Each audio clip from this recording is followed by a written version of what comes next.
ಒಂದು ಮುಸ್ಸಂಜೆ ಹೊತ್ತು ಬದುಕಿನ ಅರ್ಥ ಏನು ಎಂದು ಅರ್ಜುನ ಶ್ರೀಕೃಷ್ಣನನ್ನ ಕೇಳುತ್ತಾನೆ.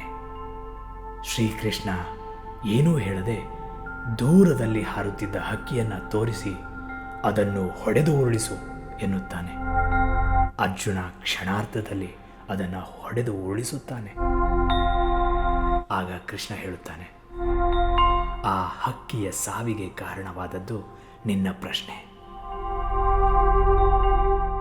ಅಲ್ಲಿ ಆಕಾಶದಲ್ಲಿ ನಿರುಮ್ಮಳವಾಗಿ ಹಾರುತ್ತಿದ್ದ ಹಕ್ಕಿಗೆ ನಿನ್ನ ಪ್ರಶ್ನೆಯಾಗಲಿ ನಿನ್ನ ಕ್ರಿಯೆಯಾಗಲಿ ಯಾವುದೂ ಗೊತ್ತಿರಲಿಲ್ಲ.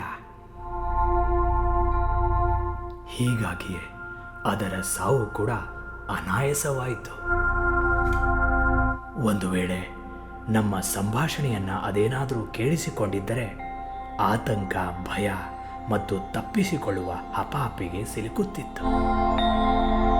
ನಾವೂ ಅಷ್ಟೇ ಜೀವನದ ಅರ್ಥ ಹುಡುಕುತ್ತಾ ಹೋದಂತೆ ಆತಂಕ, ಭಯ ಯಾವುದರಿಂದಲೂ ತಪ್ಪಿಸಿಕೊಳ್ಳುವ ಹಪಾಹಪಿಗೆ ಸಿಲುಕುತ್ತೇವೆ.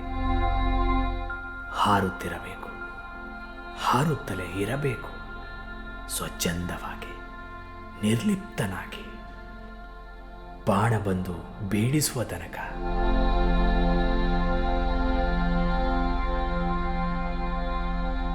ನಿಮಗೆ ಈ ವಿಡಿಯೋ ಮನಸಾರೆ ಇಷ್ಟ ಆಗಿದ್ರೆ ಲೈಕ್ ಮಾಡಿ, ಸಬ್ಸ್ಕ್ರೈಬ್ ಮಾಡಿ, ಬೆಲ್ ಐಕಾನ್ ಒತ್ತಿ, ಹಾಗೆ ಕಾಮೆಂಟ್ ಮಾಡೋದು ಮರಿಬೇಡಿ. Thank you.